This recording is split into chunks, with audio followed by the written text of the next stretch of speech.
Listen, life's all about leveling up. Whether you're handling business on the field or kicking it in your zone, you like to celebrate with cigars that match the moment. That's why you should link up with Famous Cigars to bring you a wild deal. Right now, you can grab 8 premium cigars for just $8. You heard that right. 8 top-rated cigars at $1 a stick. Top quality brands like Oliva, Romeo y Julieta, and Davidoff. Handpicked just for you and worth over $80. Hit up famouscigars.com/cam and lock in this exclusive deal. While you're there, check out their insane selection of premium cigars, all shipped fresh and fast from their massive 20,000 square foot humidor.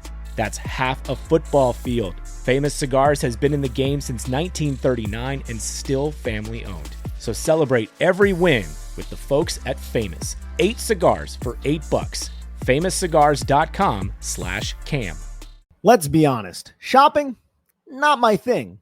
I go to the store. There's a lot of people that, it's just not my thing. It's not football. All right.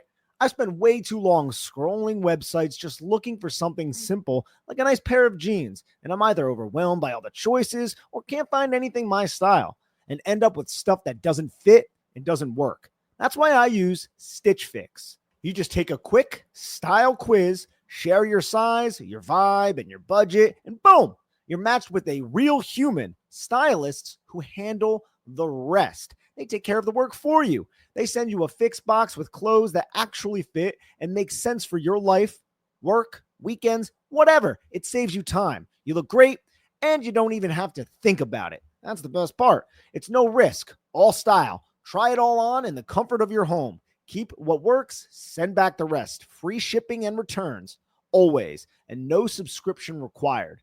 Plus, get a free try-on for your first fix. Get started today at stitchfix.com/podcast to get $20 off your first order, and they'll waive your styling fee. That's stitchfix.com/podcast. What's up, y'all? It's Drewski, and I've teamed up with Mountain Dew to produce a hilarious new basketball podcast called The Dew Zone with Drewski. Learn the backstories of your favorite ballers and celebrities like Jamal Murray. Did you have like a favorite team? Was it the Raptors at the time or no?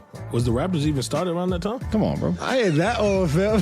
You talking like I'm 50. Taylor Rooks, Asia Wilson, and many more. You won't want to miss this. Listen to The Dew Zone with Drewski on Apple Podcasts, Spotify, and wherever you listen to podcasts. In 2003, Nike signed 13-year-old Freddie Adu to a 7-figure contract. But Freddie didn't live up to the hype. He has turned down every single documentary project looking closely at the details of his career. Until now.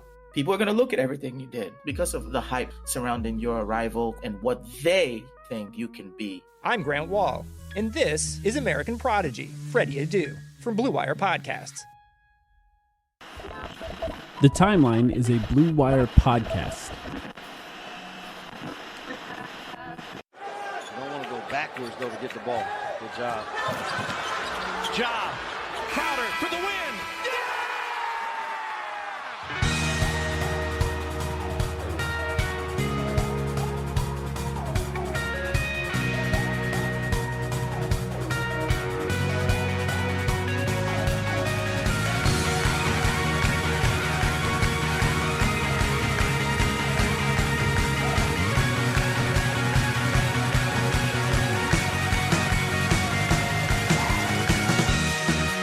Oh boy, was this a great 2 weeks for Suns fans, Sam, Chris Paul, and then some. Welcome to the Timeline, a Phoenix Suns podcast. I'm really excited to talk about the Suns, and I think that excitement is now going to carry over into the entire season because the Suns are putting together a squad. Sam, how are you doing? I'm good. I'm very good. I was very nervous. Yeah. Yesterday. Yeah, you started to break down a little bit, I think. Well, we had gotten to the point. Well, so first of all, you remember after we took Jalen Smith, our draft episode last week, we said this is a tight-lipped organization. Not a lot seeps out through the cracks. And then, sure enough, come free agency, guys start. This wasn't a bad thing. It was never, when you say I broke down, I always recognize the situation. It's never a bad thing to wait. And, to wait on day one and watch some of the guys fly off the shelves for really overpaid contracts. However, we started to approach that point where it was yesterday, Saturday. It was the beginning of day 2 of free agency. And I was getting nervous because I was like, okay, well, at this point, this guy's gone and this guy's gone. And we only have a few options left. And throughout the entire time, I was like, okay, if we get Jae Crowder, it's okay. If we get Jae Crowder, it's okay. If we don't get Jae Crowder, then we're kind of fucked. And we got Jae Crowder. So Congratulations, Suns fans. We got Jae Crowder to a fantastic deal. 3 years, $30 million. Our full mid-level exception. Amazing. What do you have to say about it? It's the most that you could have offered him, I think, and I think they did that for the right reason because of the way the market unfolded. And I think for those listening, because things change so rapidly, right now we are recording after Jae Crowder and Jevon Crowder has signed. As of this moment, we have not yet heard about Dario Saric or Aaron Baines, so we are not sure exactly what the plan is going forward. The Suns also have an opportunity to extend Eliakob, but we're just going to assume that doesn't happen. But for right now, Jae Crowder, Jevon Crowder are on the Phoenix Suns, and specifically Jae Crowder chose the Suns over some good teams. Like, he had the opportunity to return to Miami. He could have played in Dallas. He could have played on the Clippers. Those are the teams that had the opportunity to sign him. Now, there's a chance the Suns just offered him more money. I think that negotiations probably got to a point with all 3 of those teams where he probably had his choice of the MLE. No reporting here, just an expectation of looking at the market and seeing how it went. And I think this is the pull of a guy like Chris Paul. I think there's no chance he would probably be on the Suns right now with Chris Paul. And I think, and I know you agree with this, Sam, I think that maybe I wouldn't be as excited about Jae Crowder without Chris Paul, because we talked about guys that have what we refer to on this podcast as Ariza potential. And that means guys who are maybe a little later in their career that want to get a big contract relative to the point of their career that they're in, and then maybe coast a little bit after that. And I think maybe without Chris Paul, I'd be terrified of that happening on the Phoenix Suns. But with Chris Paul, I'm not really that worried about that. Do you agree with that? I 100% agree with that. And I think, I 1000% agree with that. If you just look at what Jae Crowder did with Memphis in the first half of the season, right? This is a guy who we can honestly say has a reputation for doing the Ariza thing. He tries hard when he has something to play for. And so you look at his first half of this season with Memphis, Grizzlies fans do not like this guy. It's because he started 45 games for them. This season, he shot 37% from the field, 29% from three-point range. He averaged less than 10 points per game for them. Then he goes to Miami, and all of a sudden is one of the key role players in a deep finals run. Team, yeah. A finals team, not locking down, but a guy whose primary defensive assignments were guys like Giannis and Jason Tatum and LeBron and Anthony Davis even in the finals. So a guy who played a very pivotal role.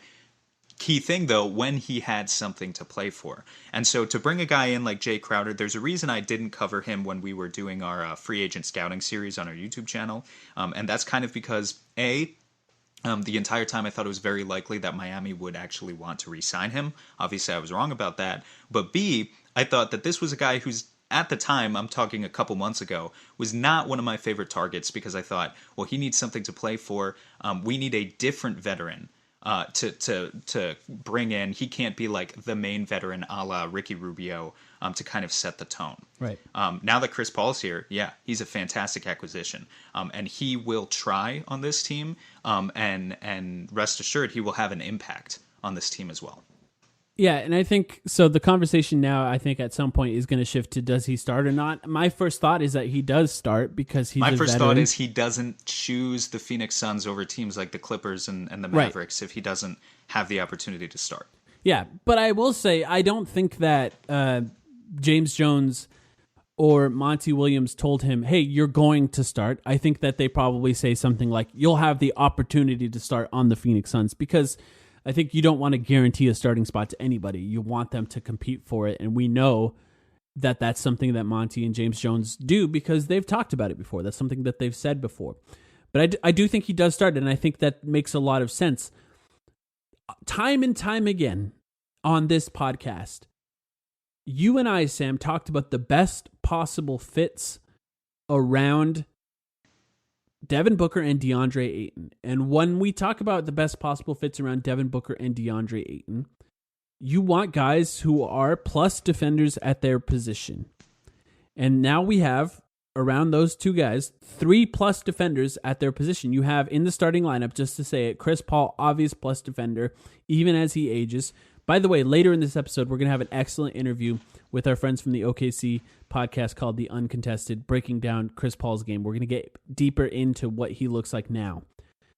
But a plus defender, Mikal Bridges could be one of the best wing defenders, perimeter defenders in the NBA next season. And if he adds some strength, he could even really pester some guys that are bigger than him. And then Jae Crowder, a legitimate power forward, even at 6'6" or whatever he's listed at. He's a legitimate power forward because of his strength and his defensive ability.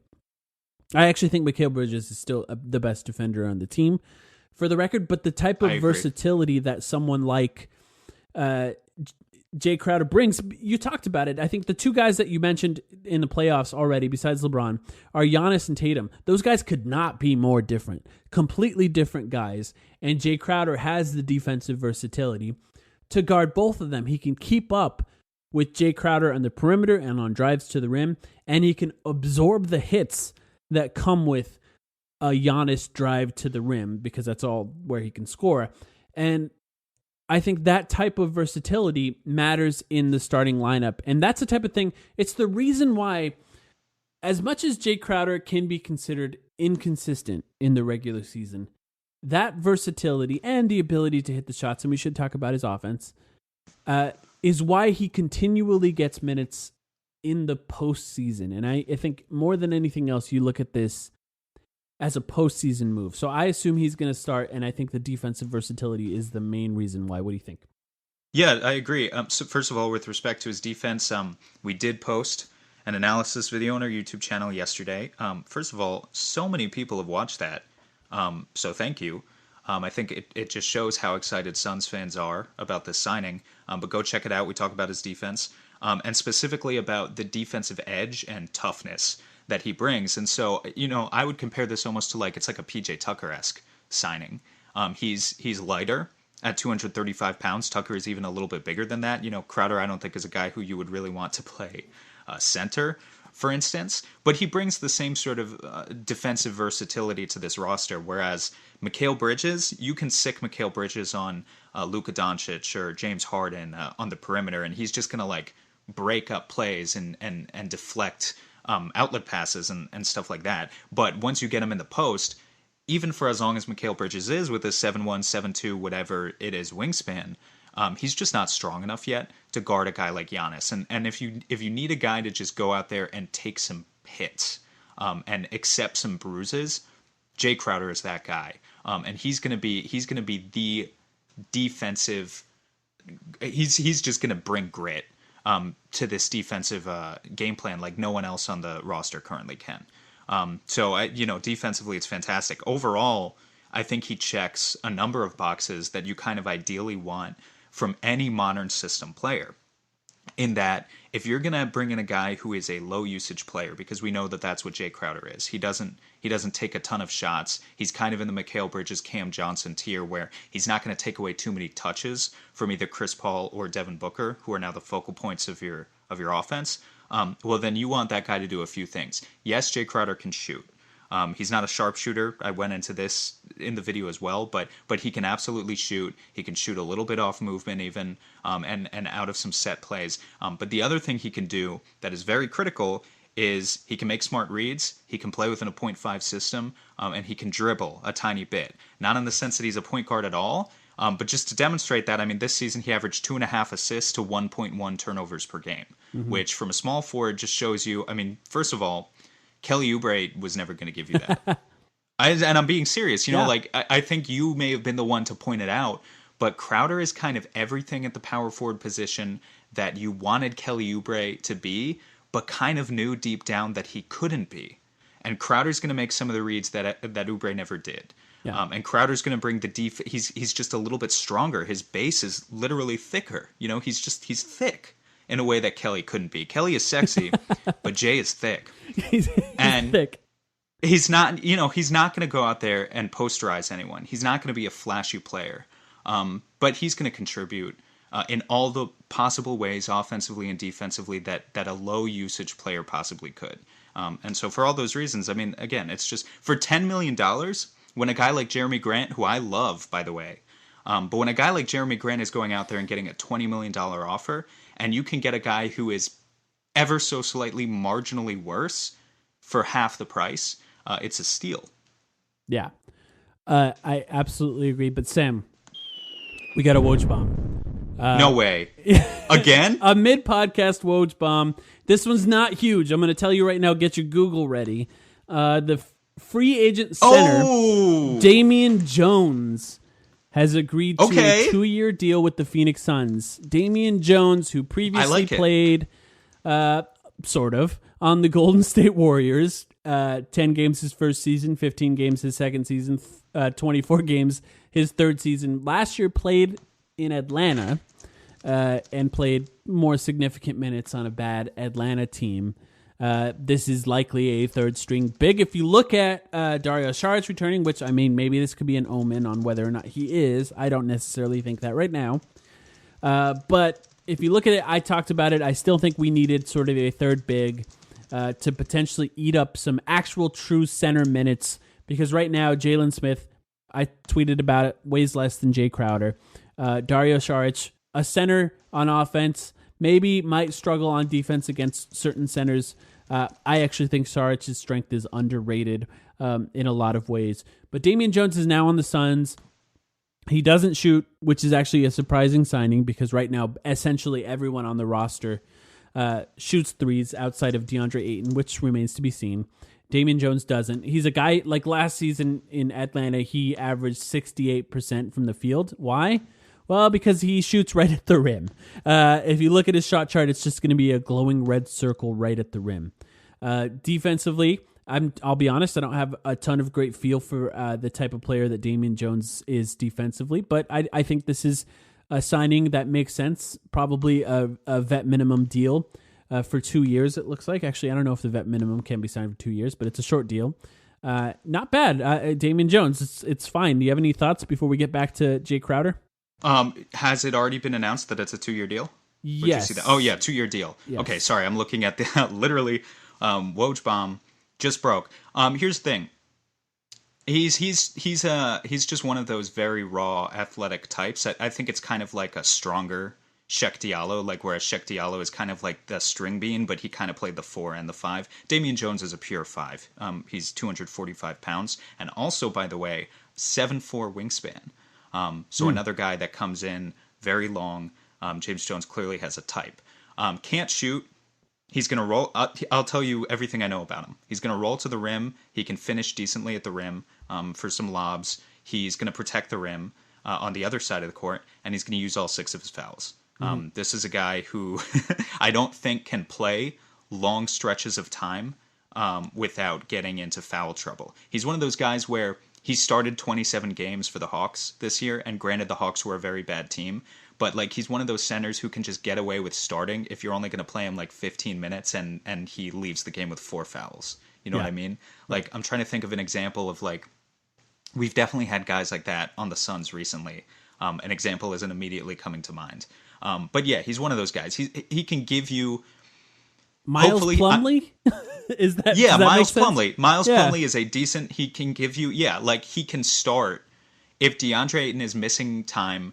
You can get away with starting Damian Jones for a few games. He's not going to be good, but he's only going to give you like 15 or 20 minutes, and he's going to get into foul trouble. But he provides some toughness, and so I think it does kind of show an overall offseason strategy coalescing in that the Suns want as much toughness and grit as possible. And yeah, I think it's a solid move. Here's the stat that I just looked up just now. Damian Jones attempted 178 field goals last season in Atlanta. 95 of them were dunk attempts. Yeah, exactly. Yeah, so that's the kind of player that he's going to be.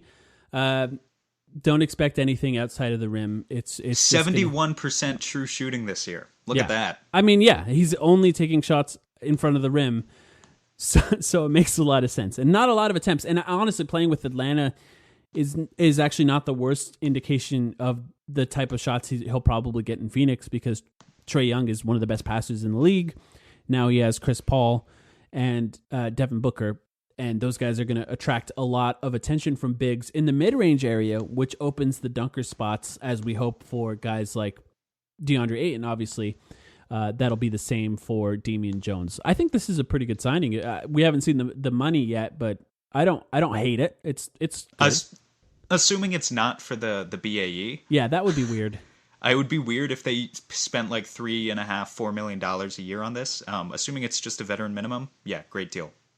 Yeah, it's fine. I'd be surprised if he got a lot of minutes. This is kind of the type of thing that you sign just in case Jalen Smith needs some time before he can play some minutes in the NBA, which is very possible. It's very possible. He's skinny. All right, cool. Mid-pod Woj Bomb. Kind of fun there, Sam. But back to Jae Crowder. I don't know exactly where we left off there. But I think it says something that the Suns are able to attract a free agent like that. I think when I looked at the market and when I was sort of analyzing like Damian the market, Jones? No, like Jae Crowder. Oh, got it. Damian Jones is easy. You can get Damian Jones. There's a lot of Damian Joneses in the world. Jae Crowder, I think those are the types of guys that every team wants.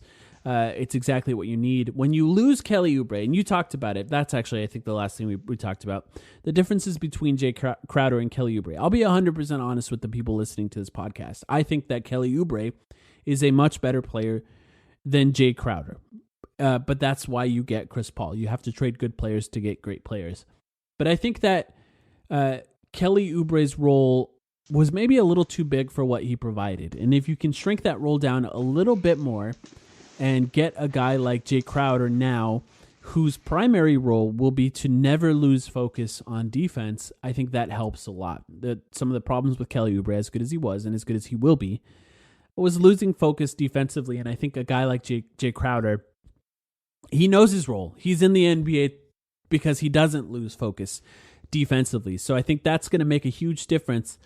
Offensively, I think it's interesting because, look, I think we just talked about taking Cameron Johnson out of the starting lineup. Cameron Johnson he's got a chance to be the best shooter on the Suns next season. I think he was last season. A close between him and, believe it or not, Jevon Crowder, who we'll talk about in a minute.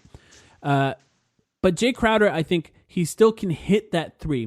What he did in the bubble and what he did with Miami was absolutely miraculous. He was hitting some shots that he does not normally hit, and he's not afraid to shoot them, which I think is great personally. What that means that you might see some shots that you go, what is he doing? What is he doing? Well, his job is to shoot those shots. We want him to launch. That provides more spacing for Chris Paul, who can hit that mid-range, for Devin Booker, who can hit that mid-range or get to the rim, and for DeAndre Ayton, who's going to feast at the rim on this team next season. He's got to launch them when he catches them if he has space. Maybe that's going to be 35% and not 45%, exactly. But 35% is fine for me because of what he provides outside of that. I looked it up yesterday, and again, and if you look at our video, I posted it there too.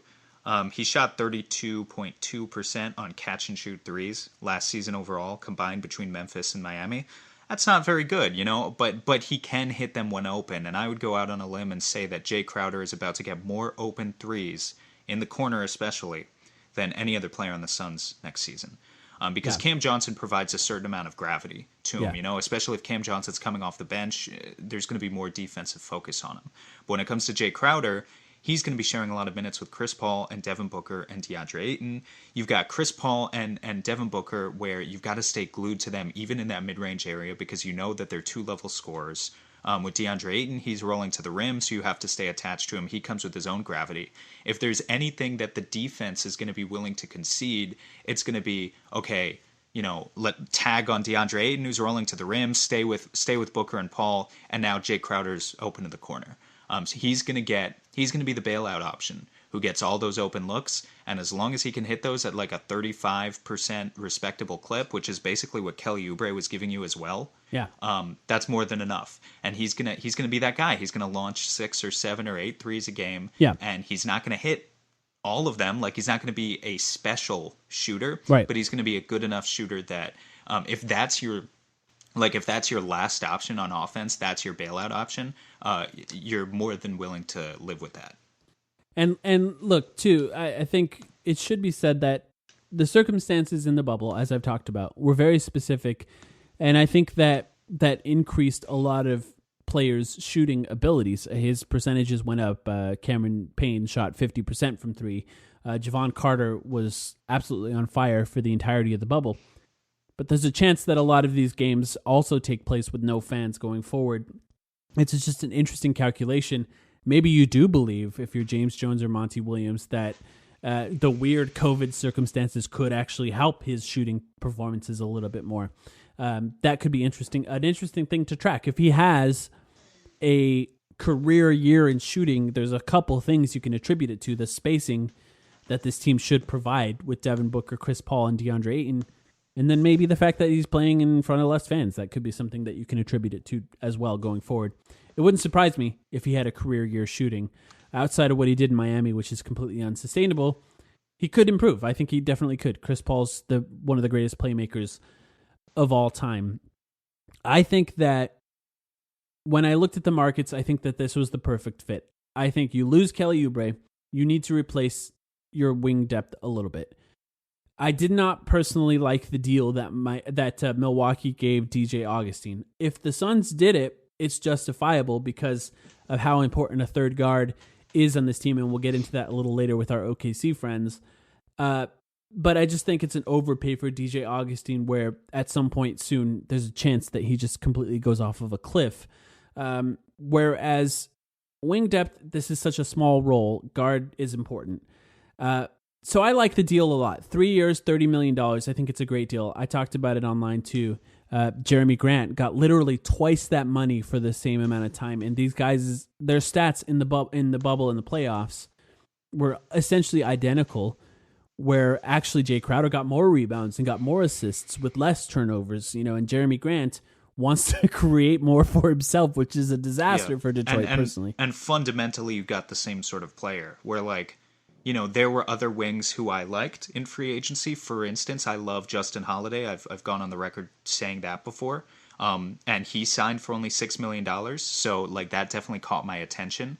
But Justin Holiday's a Mikal Bridges clone. He's another 215-pound guy who hounds people on the perimeter really well. But Jae Crowder is more in that Jeremy Grant tier. He's even better at it than Kelly Oubre. Again, he's more similar to PJ Tucker. He can handle the bigger assignments, and that was really something that the Suns needed to cross off their list. Yeah, and I think it's going to be a really, really great fit. And I'm just, in general, I think I have not yet been as excited about a Suns team since Steve Nash is on the team, and I think that's a legitimate excitement that is founded. I think it's real, and I think by the end of this episode, a lot of you Suns fans are going to feel that way as well. Jevon Crowder also signed on the Suns 3 years. I don't have the numbers in front of me, but a relatively good deal for Jevon Crowder. We're not exactly sure if that's going to be using the biannual exception or not. I don't think it will not. I didn't think so. The biannual is only 2 years. Yeah, that's exactly and this was what a 3-year deal. So I'm obviously ecstatic to have Jevon back. We've spent a lot of hours talking about him on this podcast, so we don't have to break down his game or anything, but what are your thoughts on that deal? Yeah, I love it. I really wanted to bring Jevon back. Again, it only adds to the grit. I mean, just imagine, like, Jevon, just some of the lineup combinations you can have now, right? Like, you could have either Chris Paul or Devin Booker at the 1, right? Someone to run the show and, like, command the offense. But then you could surround them with Jevon Crowder, Mikal Bridges, and Jae Crowder at the wings. Yeah. And, like, just bring intensity and, like, full court press on every possession, like, and still get a bucket because you still have an amazing scorer in either Chris Paul or Devin Booker on the court. Right. And then, you have options at center too. You could protect the rim with either DeAndre Ayton or Jalen Smith, who can also space the floor.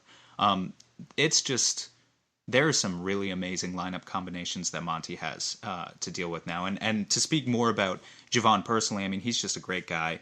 Always been a great interview. And I'm just happy to see him be rewarded with that type of contract. For a guy who I was initially, when he initially came in and was supposed to be the guy that replaced DeAnthony Melton, who I love so much, I was skeptical.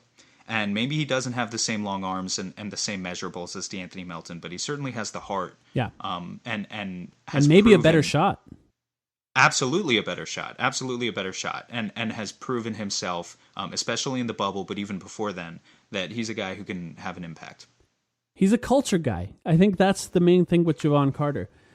Obviously, he provides something on the court, but maybe his value will vary game to game depending on the matchups. But what he does is, say somebody's being a little lazy on their defensive rotations. Well, now you put Jevon in, right? Javon's going to show you why effort matters. He's the exact kind of guy that provides accountability for other guys on the team. And yes, his role is limited, but he also defended Duncan Robinson, who's something like 6'8", and completely shut him down in the bubble. Like, he's got defensive versatility depending on the player, as long as they're not going to back him down, which is going to be a problem anyway because of his low center of gravity. He's got that versatility. I personally wanted a lifetime contract. I understand that those are not allowed within the CBA. But this is a good deal. We scoured the CBA. Yeah, exactly. To see if we could find a lifetime exception. But yeah, alas. couldn't find one. But this is a good deal for him, and I'm very, very happy for him to stay on the team. Before we switch over to our friends from the Uncontested Podcast, Sam, looking at the market now, the Suns have their BAE. I think the obvious hole right now is you can add more wings, which I do think they should try to do. But we're going to talk about it soon.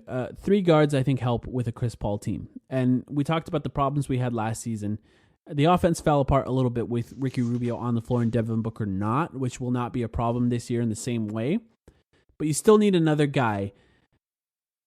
Is there any names that stood out on the free agency market for you when you looked at it? Because right now, I'm not very excited. Here's the thing. The BAE is small money to begin with. You're talking $3.5 million. It's not, so temper your expectations. There are definitely guys out there who they could pick up that I think for that price would be good. They need a third guard. I mean, if we can't make the George Hill thing work as a trade, which I think we can't, it's very unlikely that happens. I guess in free agency at this point, I mean, now that Teague's off the table, Augustine's off the table, you've got a guy like Shabazz Napier I've always liked at point guard, but I don't think he's really that much of an upgrade over Campaign. Yeah, exactly. I think your best bet at this point, like Jordan McRae, he's a guy that I've tweeted about. He's a guy that I like for that price. Because, and let me explain why. He was a guy, he averaged, he didn't play a full season. I think he only played about 37 games, mostly with Washington. But he averaged about 11 points, 3 rebounds, 2 assists per game. He's primarily a 2, but he's a smaller 2 who can play the 1 a little bit. And in fact, Suns fans should be familiar with him because back when we were really, really, really bad a few years ago, I think he came in and played on a 10-day contract once. But that was before he kind of found any level of success at the NBA level. Now, a few years later, he's a guy who can create for himself a little bit, not in the sense that he's like a proven 6th man of the year type spark plug, but in a smaller role, he is a bit of a spark plug who has shown the ability to hit a pull-up 3 and can also dribble enough to like get assists for some of his teammates. So I think that's the sort of thing that you're looking for at this point. He's probably my favorite name still on the market. And the closest thing to fulfilling what the Suns bench still needs. If they don't go with him, now that they just picked up Damian Jones, they kind of fulfilled their backup center requirement. Knowing James Jones, I have a feeling he might just want like another shooter. Like he might just pick up like an Antoine Moore or a Bryn Forbes kind of guy. Bryn Forbes like just is gone now. Milwaukee. Oh, is he? Mm-hmm. He went to Milwaukee. All right. Mm-hmm. Well, like an Antoine Moore kind of type, like a guy who can just shoot close to 40% from 3 and maybe he doesn't give you anything else, but like I could see James Jones going that route, like just another shooting guard. I was disappointed that Jeff Teague went to Boston. I still think that would have been a good fit, just as a guy who is a veteran that could fill that role at a cheap deal. I'll be honest, I look at all the guys left, even Jordan McRae, who I like, and Jordan McLaughlin, who I think will make more than we have.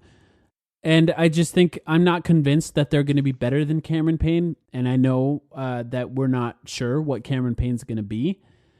But I think the best option would be to retain that BAE at this point and go into the season with it as an open spot in case some sort of guy shakes out off of another team, is bought out, and then you have the opportunity to have that advantage of signing them at more than a vet minimum. So that's kind of how I'm looking at it at this point if you're trying to hold on to something, because I don't like any of them, I'll be honest. There is one more option. Yeah. There is one more option. Mm-hmm. You brought him up last night. Who's that? Oh, Shaq Harrison. Oh, my God. Shaq Harrison, baby. If you want to look, I don't think Shaq Harrison is a James Jones type of player, and that's because he can't shoot. But he's essentially Jevon Crowder's heart and hustle, but with like just much better physical features. Yeah. Like he's just and stronger. Probably a vet minimum. Actually, you probably don't have to use the BAE on him. I would gladly. This should not surprise anyone who's familiar with my brand, but I would love Shaq Harrison on the vet minimum. I don't even know if he fulfills a need because we already have so many grit and hustle guys, but it's kind of like what you were just talking about, like accountability. Why not just, like, you need to fill these roster spots anyway. The Suns still have like 3 open roster spots. Why not grab another guy like Shaq Harrison, who's essentially another Jevon Crowder? And if there's any night where anyone in the rotation, whether it be Jae Crowder or Cameron Johnson or even Mikal Bridges, like someone you wouldn't expect it from, if there's a night where they're being lazy, you just throw Jevon Crowder or Shaq Harrison out there and just go after it. I think that would be great for team culture. I love it. Why not? Yeah, I love it. I don't hate it. Like at this point, if you're not going to get the third guard that you really want, like the Jordan Clarkson type or someone who could really be like a good scoring third guard, or like a Luke Kennard or whatever. Why not just have Shaq Harrison and just call it a day? Just force Devin Booker and Cameron Johnson and everyone to go against Shaq Harrison in practice. That would literally, and that's basically what they're building. What James Jones is basically building at this point is a roster where he's saying, you know what, Devin Booker, we know you're not that good of a defender still in year 5, and that's okay. We're going to make sure that you're the only bad defender on the entire roster, and that every day in practice you have to go up against some of the toughest motherfuckers in the entire league. That's basically what this is, because like, The Suns roster currently as it stands, I mean, there are guys who you have questions about. Cam Johnson, his hips are not like the most mobile. Jalen Smith, I think a great defender if they play him at the 5. I think if they decide to play him at the 4, definitely some questions about that. But other than that sort of stuff, like Devin Booker's the only bad defender on this roster at this point, I think. Yeah, I think I actually agree with that. And that's actually pretty fascinating and a point that I hadn't even thought of. Yeah, I think you're right. I think, because you can point at enough from Cameron Johnson at this point where you can't really say that he is. Dario, I think at the power forward struggled a little bit, but if he continues to play spot minutes at the center, I think he's a plus defender there too. A fascinating team, and if you think you're excited now after this part of the podcast, wait till you hear from our friends from the Uncontested Podcast who are coming up after this break, because they're going to break down exactly what it was like to cheer for a Chris Paul team, and I think you guys will be very, very, very excited. We'll be right back. 2020 has already reshaped how we work, and it's almost over. Businesses across the globe are challenged to be their most efficient, which means every hire is critical. Indeed is here to help. Indeed is the #1 job site in the world with more total visits than any other job site according to ComScore. Indeed helps you find quality candidates quickly so you can focus on hiring the person you need to keep your business going. Unlike other sites, Indeed gives you full control and payment flexibility over your hiring. You only pay for what you need, and you can pause your account at any time, and there's no long-term contracts. And now, Indeed's new way of matching you with candidates instantly delivers a short list of quality candidates whose resumes on Indeed match your job criteria that you can contact the moment you sponsor a job, making Indeed the only job site that can move as fast as you do. Right now, Indeed is offering our listeners a free $75 credit to boost your job post, which means more quality candidates will see it fast. Try Indeed out with a free $75 credit at Indeed.com/Blue Wire. This is their best offer available anywhere. Go right now to Indeed.com BlueWire. Offer valid through December 31st. Terms and conditions apply. Football is back in full swing. You might not be at the game this year, but you can still be in on the action at BetOnline. BetOnline is going the extra mile to make sure you can get in on every possible chance to win this season. From game spreads and totals to team, player, and coaching props, BetOnline gives you more options to wager than anywhere else. You can get in on their season opening bonuses today and start off wagering on wins, divisions, and championship futures all day, every day. Head to BetOnline today and take advantage of all the great sign-up bonuses. Don't forget to use the promo code BlueWire at betonline.ag. That's BlueWire, all one word. BetOnline, your online sportsbook experts. All right, very excited to be joined by our friends from the Uncontested podcast of OKC Podcast on the Blue Wire Podcast Network, Tayler Peterson and Jacob Kniffen. Guys, how's it going? What's up, fellas? Yeah, thanks so much for having us. That was not planned, so up props to to date. Taylor right there. I've been paying attention. Up to date on our memes. We wanted to have you guys on because I think, as we were talking about before we started recording, I think that we all know, as Suns fans, as NBA fans, we all know who Chris Paul is. He's been in the NBA a really long time. We've seen him perform year after year in the playoffs.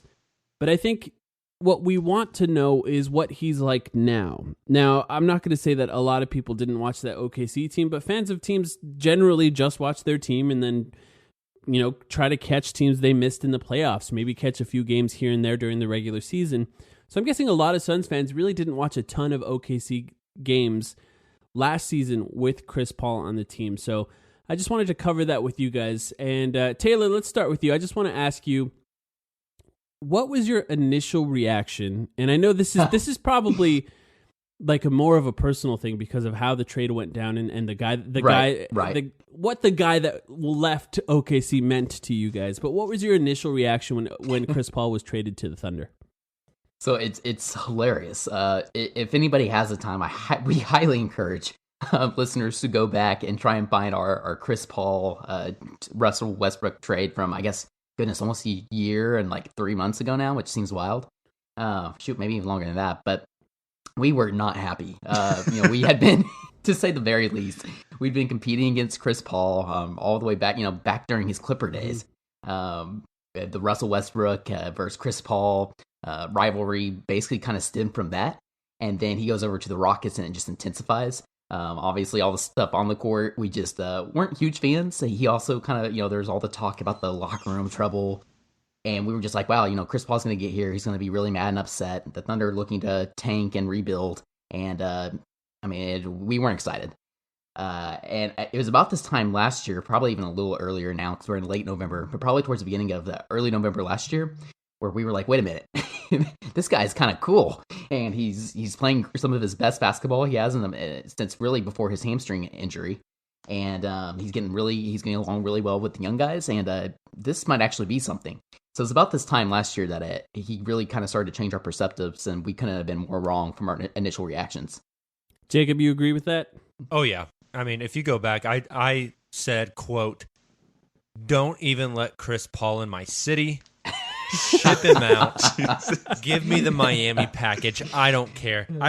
I mean, my experience with Chris Paul was the antics on the court. Not even his play, but the flopping, the complaining to refs.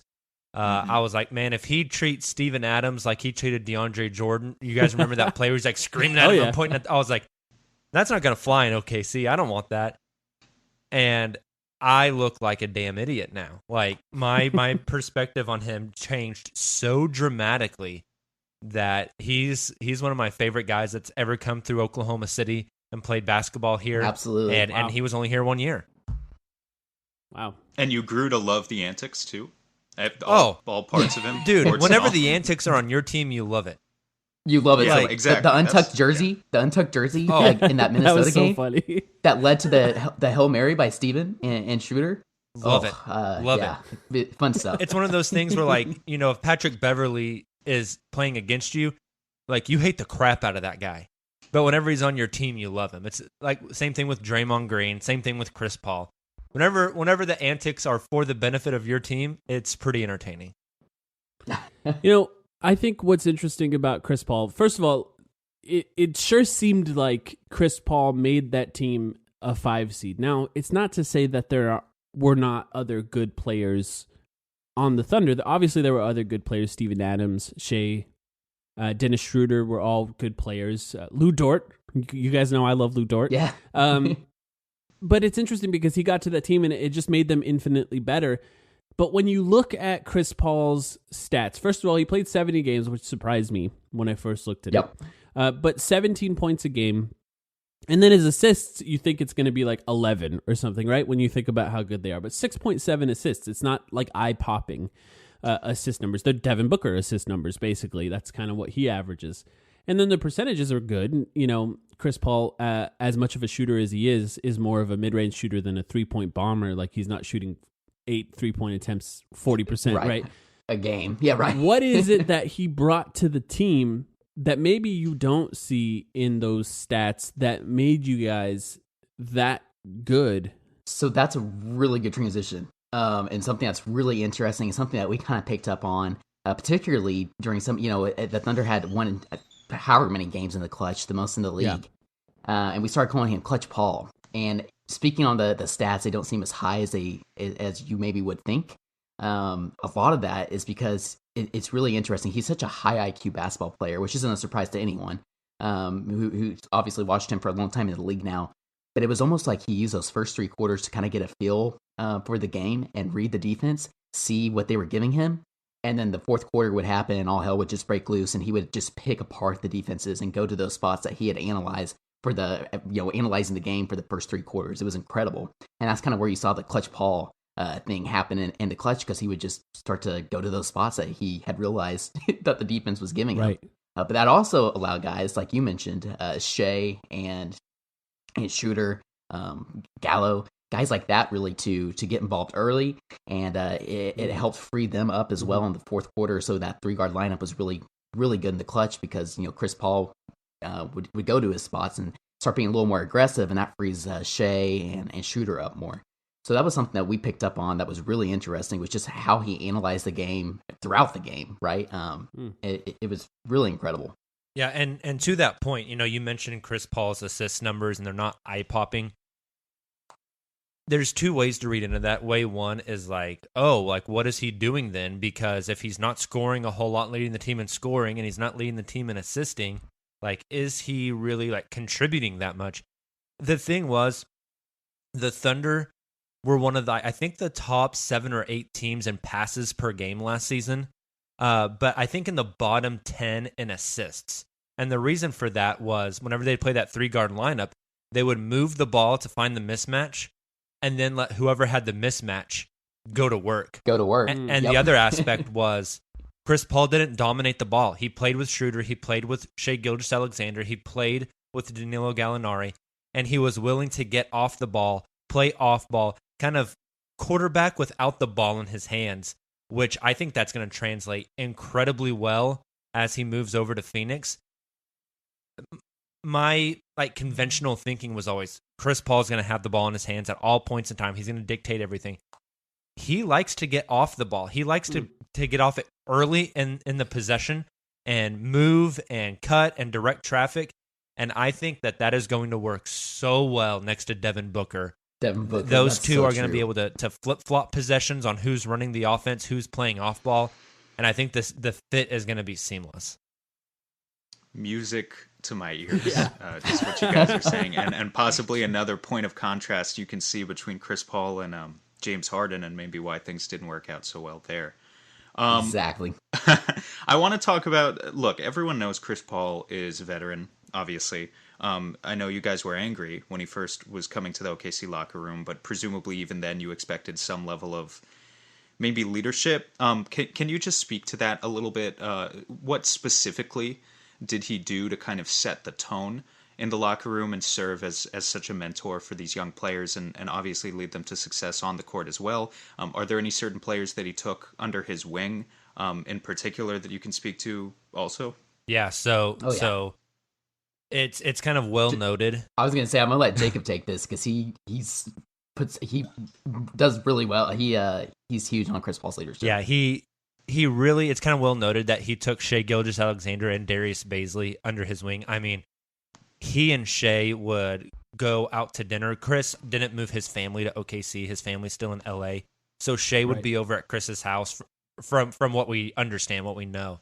Like almost every night they'd be watching basketball games. They'd be watching film. They'd be having dinner together. Chris would put Shai and Baisley on private jets and fly them out a day early with him out to their games in LA to spend time out there. There was a game where Chris bought every single player on the Thunder custom fitted suits and had everybody dress up and like come to work like professionally, which for Steven Adams was absolutely hilarious. The dude that wears camo jackets, jorts and flip-flops, you know. Yeah. So that part of his leadership on the court, whenever the Thunder came down to the bubble and I watched Shai play in the bubble, I said, man, you can tell this kid has spent a year with Chris Paul. You just the reads, what he's doing, how he's operating the pick and roll, you can see it. So not only like on court, but the off court leadership as well. One of my favorite stories from the year, over this past season, I covered the OKC Blue, the G League team, and almost every game I went to, whenever the Thunder were in town, they weren't on the road. Chris and Shai would show up and sit courtside and watch the Blue and hang out. And one game in particular, they were hanging out. I was over on the press row all by myself because nobody covers the G League. And like I'm sneaking, like, no, not really sneaking. Like that sounds kind of creeperish. But I'm snapping pictures of those two on the court and like tweeting them out like, yo, Chris and Shai just walked in the building. They're hanging out. And at halftime, Chris turns around and looks up in the crowd. And it's a G League game, so it's not a big crowd. And he points out up somewhere, and then he leans over and talks to his bodyguard. And his bodyguard walked up into the stands and finds this little boy, probably like 7 or 8 years old, talks to the kid's parent, and then brings the kid down courtside and sits him next to Chris and Shai. And for like the 20-minute halftime and then like 10 minutes into the third quarter, Chris just sat there and like hung out with this 8-year-old kid and like never took his attention off this kid and talked to him and just hung out with him. And I was just like, man, like this guy he's not shaping like Shai to be like a basketball player. Like this is just a genuinely good dude who is an incredible leader. He's the kind of guy that if he would run for public office, I would vote for him in a heartbeat. His leadership is palpable. Absolutely. And, you know, and it was also kind of a unique perspective for us to get to have Chris during the COVID-19 pandemic year, right? Right. Because as the president of the NBA Players Association, really got to see him in that leadership role and how he was essentially able to save the season, the huge part that he played both to get the bubble to happen and to resume the season with everything going on. And also when because of other reasons, right, that the bubble almost fell apart. We got to see Chris use his leadership again there, you know, bringing in Barack Obama, encouraging LeBron, kind of gathering other leaders around the league to keep this thing going. And that was really unique perspective as well. And then like Jacob said on the court, and I'm going to completely butcher this because it's been so long, but there was a quote that I believe Shai had, and he was just talking about, I think it was on the defensive end, and how he, like on a read, if a ball handler had the ball, and you're guarding off ball, basically how you should be reading that, right? He was talking about like, you know, you need to be paying, and again, I'm going to butcher this because it's been so long, but it was just something incredibly unique that just like the everyday NBA fan, or even us, you know, who cover the team, you just don't realize, only Chris Paul can realize. That's what makes him so great. And for him to be able to pass that knowledge down to guys like Shai and Baisley and others, it's just it was just invaluable. And I think, like you guys said, he's going to do wonders for Devin Booker, Ayton, and all the young guys. And then you surround him with vets like Crowder. It's going to be a really fun season for Suns fans. That's all really fascinating. That's a great story too, Jacob, about him bringing that kid down to sit with him. That's really interesting. And it shows the type of leadership sort of off the court too. And it's actually kind of interesting because Devin Booker, we always try to sort of make comparisons with his game because I think he was scouted so incorrectly coming out of college as far as what he was going to be. And I actually think his game is like closer to Chris Paul than a lot of other players because of their ability to, first of all, be 3-level scorers and pass and operate within the pick and roll. So that type of mentorship and that type of leadership is only going to reinforce that. It's only going to make it better. But, we did bring up the DeAndre Jordan thing, right? And I think Suns fans are, there's something that Suns fans are worried about. And what they're worried about is that Chris Paul is going to eat DeAndre Ayton alive, basically. And it's because whip him into shape. Yeah, Sam, I completely agree. I think this is completely overblown, and I have maintained since the beginning that Chris Paul will only be good for DeAndre Ayton for multiple reasons. One, I think Chris Paul will understand that DeAndre Ayton is still young. This will be his 3rd year in the NBA, and I think he will treat him with that kind of expectation. I don't think he's going to immediately treat him like he should be an all-star right away, which, by the way, maybe he could be. Assuming they play well enough. But, I mean, I think part of it is just because that clip of him screaming at DeAndre Jordan went viral. By the way, DeAndre Jordan deserved that. I hate to bring this up. That's the other thing, too. It's a good point. Very good point. DeAndre Jordan lost the game with that play. It was incredibly stupid. Sometimes you deserve to be yelled at. And Chris Paul is an ultimate competitor, too. I mean, that's why he wanted, I shouldn't say wanted off this OKC team. He, again, just was so great given the situation. And I think he kind of realized the direction OKC was headed. But that's why he chose a team like Phoenix, because he knows you guys can win. He has to know. He has to understand the situation. But having said that, his relationship with the players, it seems like you guys are really an advocate for what he was and what he was able to bring for the team. But there's still this expectation of sort of a prickliness that comes with Chris Paul. And obviously he gets on the other team's nerves, but was there any sort of indication that there was anything happening between him and his teammates, or was it just always good? Even him and Steven Adams, which I can't imagine anyone who's on a team with Steven Adams not getting along with Steven Adams, for the record. He seems like a great guy. But was there anything that happened throughout the season that gave you guys any sort of impression that maybe he could get on his teammates' nerves at all? That's another interesting question. So, not that I can recall, and I could go on and on and on about the idea of just leadership in general. But for Chris in particular, I don't think there was times where he got on his teammates' nerves, but I think at all times he holds his teammates to an incredibly high standard and holds them accountable. And that's going to happen with him and DeAndre Jordan. DeAndre Ayton, not DeAndre Jordan. That's going to happen with him and Ayton. And so if you see him like getting onto Ayton or like on the court or on the sideline or whatever, like, I don't know. In my mind, getting onto somebody isn't like a negative thing. He's instilling a culture of accountability and keeping people in check and making sure that you're doing your job and you're on the right track and you're contributing to the bigger aspect of the team. From what I understand, and again, I don't watch a ton of Phoenix basketball, but I do know a little bit about Monty Williams, and he definitely has that kind of mindset and that idea. I think bringing in Chris is only going to strengthen that. So I can't remember any certain times where there was like any sort of like rumored beef or feuds or anything in the locker room or people like angry at Chris Paul. But he's going to hold guys accountable. He's going to call them out when they're not doing their job. And sometimes that rubs people the wrong way. But you know what? Sometimes you need to rub people the wrong way to build that culture. Yeah. And I think that's why it works so well in OKC, right? He was the vet, the multi-time All-Star, the future Hall of Famer who was coming into a very young team. Or in the cases of the Thunder, you had guys like a Dennis Schroeder who still was kind of unproven, still kind of trying to pave his way, and ends up becoming arguably probably should have been the sixth man of the year. In our biased opinion, right? I agree, but it's not biased. So Montrezl Harrell didn't deserve it. Yeah, I agree. Right. So I think a lot of players in OKC were open to that. They wanted that. They were willing to absorb and just take all of it in. Where he probably butted heads with James because James Harden also wanted that role in Houston. Maybe he didn't sit so well with him. He's like, wait a minute, I'm also a multi-time All-Star, Hall of Fame, a future Hall of Famer in my peak. So maybe you could see them butting heads, and that's why it didn't happen in OKC. But the other thing too, for Suns fans maybe who are a little anxious due to Chris's leadership back when he was in LA, he's grown since then as a leader and a player as well.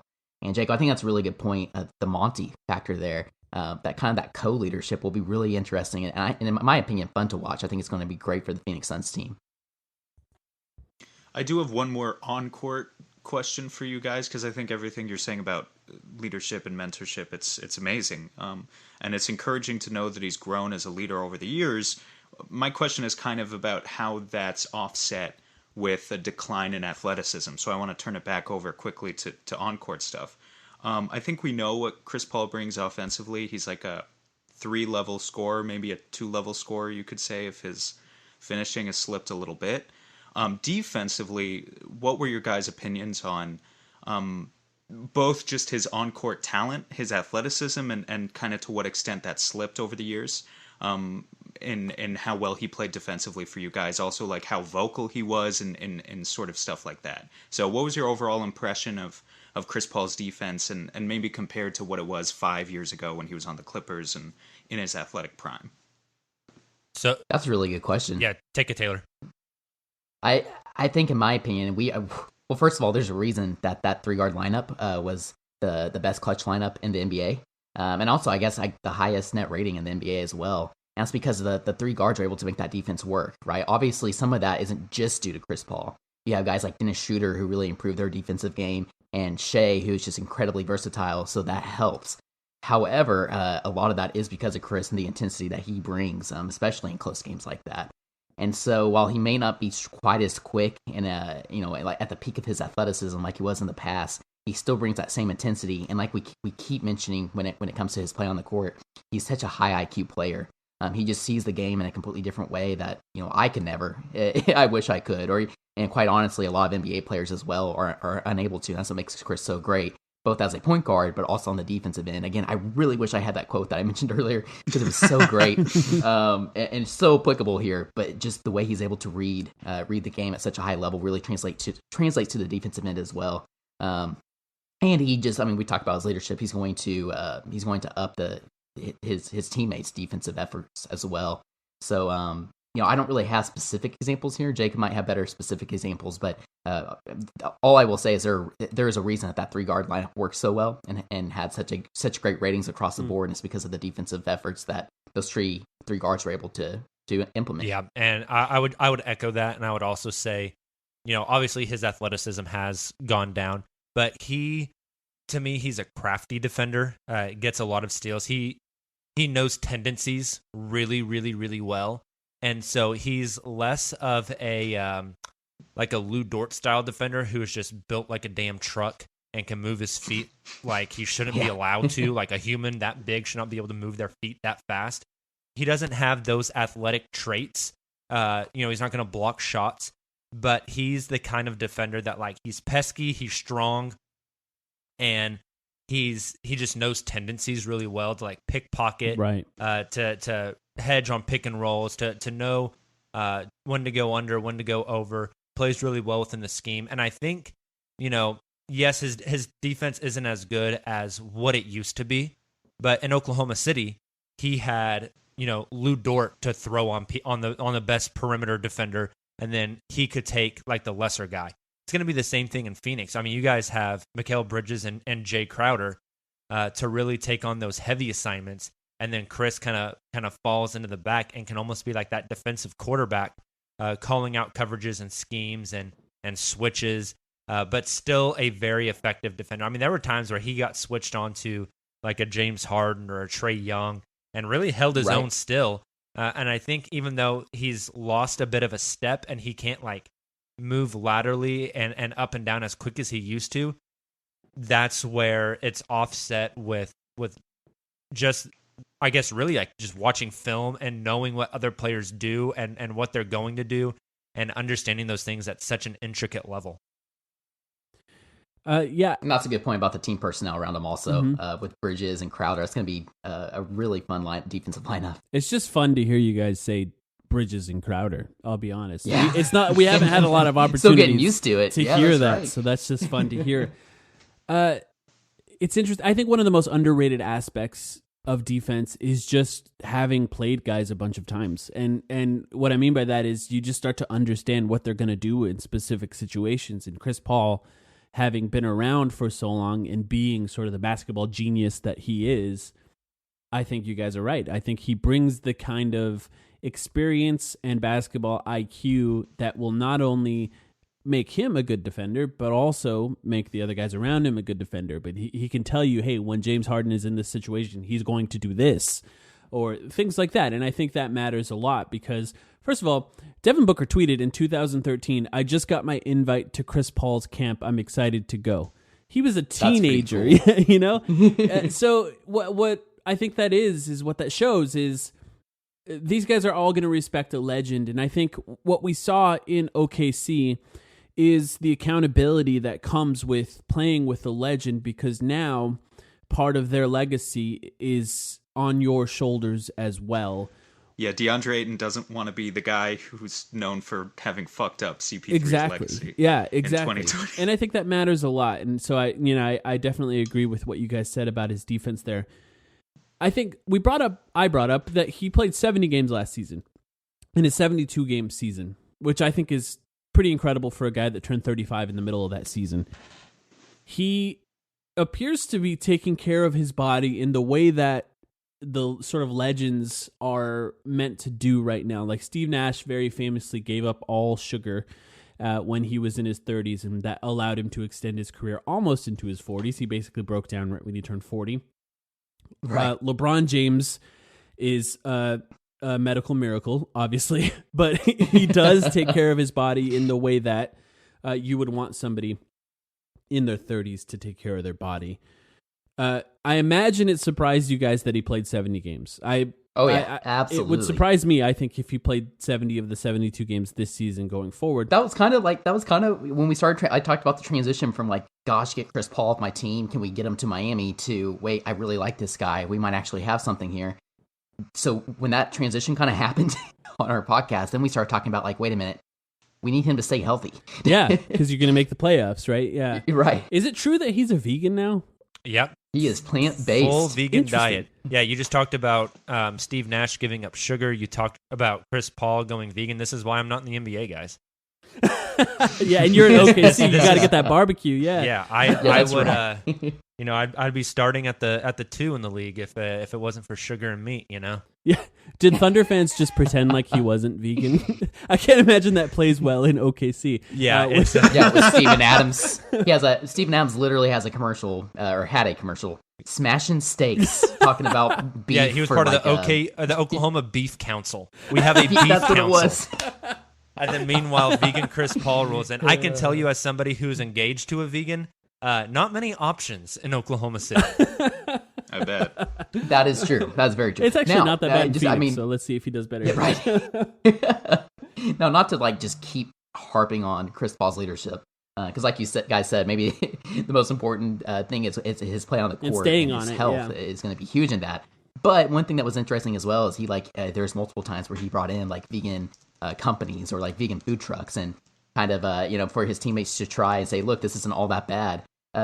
Jacob, was it Dre? Obviously, Andre Robertson, who's had a really rough couple of years trying to get back on the court from his battling injuries.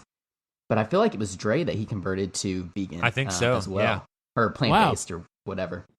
That's fascinating. And we saw Dre get back on the court this He's season. over here spreading his vegan propaganda to everybody. Deep state, man. In the meantime, I'm reading a Q&A that just says, because I had to Google Steven Adams Beef Council after I heard you say it. Oh my goodness, yes.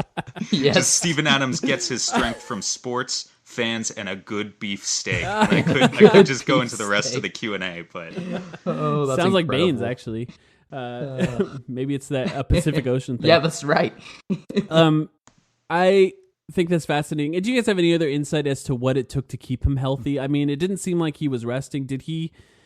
I mean, he actually played more minutes than Ricky Rubio. This is another thing that surprised me. That's crazy. It's not like that's true. It's not like he was playing 25 minutes a night in order to keep him healthy throughout the season. I mean, it's obviously he takes care of his body. I mean, there's an element of luck that he didn't get injured, but was there anything else that stood out to you as far as what it took to keep him healthy throughout the season? Well, the only 2 games he missed was, I think, a game in the bubble for rest, and then the Kobe Bryant Kobe game, passed. post game. Oh wow, those were the only. So it wasn't like there was a, he's got a sore ankle, so he's going to sit out. There was never that. That's insane. Yeah, and I think having the 3-guard lineup kind of helped because again, it took a lot of the responsibility of him having to be the offensive initiator and engaged in every single offensive possession. It kind of took that away a little bit. I mean, there were possessions where he would dribble up the court, pass to somebody, and then just kind of chill, which I don't want that to sound like, oh, he's not engaged on offense. He's incredibly engaged. But having those other creators on his team allowed him to kind of slip into the background a little bit and not have to, go 110% every moment he's on the court. And for a 35-year-old guy, you probably don't want that anyways. And so I think in-season minute management, as far as like not playing him to death, they did play Shai Gilgeous-Alexander a lot, and rightfully so. Shai Gilgeous-Alexander is a 21-year-old kid. Right. So allowing him to not have to be that guy at every minute in the game, I think was also probably a That's factor. A really there. good point. Yeah, very good point. I was going to say, I don't think there's anything like LeBron. You hear about like his cryo chambers and like all that craziness. Like we never heard anything like that from Chris Paul. Just I think those rotations that's a really good point, Jacob. And I think he's doing the right things off the court as well. But again, there's never like anything like any crazy story that came out outside the whole vegan plant-based stuff. Sam, it sounds like the Suns need a 3rd guard. Yeah, that's right. Speaking of that, can we interest you in one George Hill? Speaking of that, for less protections on that pick we got. Do in the Chris Paul trade. Do you happen to like Eli Okobo, a French point guard who couldn't even make the French national team? At this point, we just need bodies. So I've tried so many ways to work it out, and without it, barring any sort of sign-in trade with Saric or Baines, which I don't really want to do. I think we're going to keep Saric. I don't think we're going to keep Baines. I just don't see any reason why he would want to play in OKC. No offense. I think you guys know the state of your team. He wants to compete. Yeah, absolutely. I don't know if there's a 3rd team that can get involved. Yeah, right. I said it before. If the Suns find a way to get George Hill, I'm betting on Devin Booker MVP. Look, I'm just going to get that money in there right away, just in case. That's right. Hammer it. It's plus 4,000 right now. It's plus 4,000. Yeah, bet online. Promo code Blue Wire. You guys know how it works. I'm going to go on there. I'm going to hammer it. Look, like if $10 turns into 400. Let's see what I can put in there. Just I like it. I'm all in. Just test it. That's right. If you guys think of a creative way to send George Hill to the Phoenix Suns, I would love that. Sam, do you got anything else for them before we let them go? No, I think we basically covered it. We talked on-court leadership. We talked off-court leadership. We talked a little bit about beef. I would say about Aaron Baines going to OKC, someone's got to fill that Steven Adams beef niche. You guys got. No, that is fair. Yeah, that might help fill the Steven Adams size hole we have in all of our hearts right now. Yeah, there you go. I don't know how much any of these Eastern Europeans we drafted are into beef, so we definitely need to fill that role. Yeah, we have Pokuševski, who 7'2" and like 120 pounds. Maybe he does need to be part of the beef council. I think that kid needs to gain about 60 pounds. Get some beef into Poku. Hey, speaking. I will say quickly, I was, obviously we're going through the reposition right now, so we can go and get our Kate Cunninghams and Amani Bates. Yeah. But I was kind of excited about Kelly coming over with Shea and seeing them in Converse and all their style. It would have been a lot of fun. They would have gotten along really well. We had would make a bad team more fun. There. He makes bad for teams. For a moment there, after that trade went through, the Thunder had Shea, they had Kelly, they had Ricky, and they had Steven. And I said, man, the pregnancy rate in Oklahoma City is about to go through the damn roof. Through the roof. The style. The sexiest team in the league.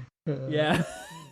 What could have been? Now we have Pokuševski and his fanny pack. So maybe we had James Johnson at one point too, and just like it was like night and day. Speaking of beef, is there anything that Did you guys all of a sudden hate the Warriors a little bit more or hate the Rockets a little bit more when Chris Paul was on your team just because of the long-standing beef that he has now with James Harden and had with the Warriors? Obviously, an interesting season for the Warriors, but is there anything different about cheering for a Chris Paul team that we need to be warned about before he's here? Well, I mean, you're talking to two guys that cover the Thunder. Who we already the Warriors kicked our favorite center in the penis. There was no additional games, and you the probably Rockets, don't like the Rockets. The Rockets tore Russ's meniscus, so took James Harden. We didn't need any help hating those two teams. we had those bases covered. I'm silly of us to forget that you actually had a good team this decade. We don't know what it's like to beef with good teams. We're gonna learn. You will be kind of surprised on how your stance on flopping changes. Oh, that wasn't a flop. That was a great high IQ basketball play. Hey, we're just hoping Chris Paul actually gets Devin Booker's the calls that he actually deserves. Yeah, that is so true. That's a great point. Guys, thank you so much for joining us. Go listen to the Uncontested podcast. These guys are obviously great. You've heard them on this podcast before. Blue Wire Bros, as Laz calls us now. We're all Blue Wire Bros now. I love it. Do you guys have anything else that you'd like to plug before we go? Keep good care of Chris Paul. We love that dude, and you guys are going to fall in love with him. Your listeners are going to fall in love with him. Even if they're saying they don't love him now, give it till about New Year's, and they're going to say, holy shit, this guy is incredible. I can't wait to watch the rest of this season. Wait. Before you guys go. Abdul Nader? Oh, yeah. Something? That's right. Point. He keeps getting forgotten about. Do you like guys that have that are never afraid to shoot the ball and are going to jack it up every time they touch it? That sounds great. That's sometimes. That's also, Abdul Nader. He's also, I think, when he drives to the basket, he closes his eyes. Yeah, it's the most. It's a 50-50 chance that he's either going to turn the ball over or is going to miraculously just, get the posterize ball somebody, to go in somehow. So I'm pretty sure he closes his eyes when he drives. He's the opposite of Kelly Oubre, is what you're saying. Yeah, literally. It's he's not one to pass the ball. However, there were some games this season that he won for us because he just hit a random 3-pointer that we didn't think was going to go in. I'll take it. I keep not factoring him into our wing depth, but I think he's going to get minutes. So we called him. He will get some. Taylor and I called him Nosedive Nader because he would just nosedive to the rim like every possession. Yeah, that's a good point. It'll be. I think he'll have a similar role in Phoenix that he did in OKC, where he's not getting regular playing time, but situational playing time probably. Yeah, right. That should be interesting. I wish I could say take care of Jalen LeCue and Ty Jerome, but I have no idea who's going to be on your team in the next few days. So you're preaching to the choir, man. We'll see what happens, guys. Good luck this season, and thanks again for joining us. Yeah, thank you, guys. Hey, thanks for having us. Shot clock down to 6 for Chris Paul. The 3 coming and falling. He is doubtful to return for the last 2 minutes and 15 seconds of this game. Wow. Chris Paul! Butter! Chris Paul! Shea Alexander for the 3-point critical shot under duress of this shot clock. Come on. And it's especially sweet against a former teammate in Austin Rivers. Houston locked in on their pick and roll defense. Everyone getting to the paint. Paul for 3. Oh, a big shot for Chris Paul. Covington on Paul. Paul's had a big half as well. Played a ton of minutes. Now another 3-pointer is up. Oh, Chris Paul. What a big shot for Chris Paul again.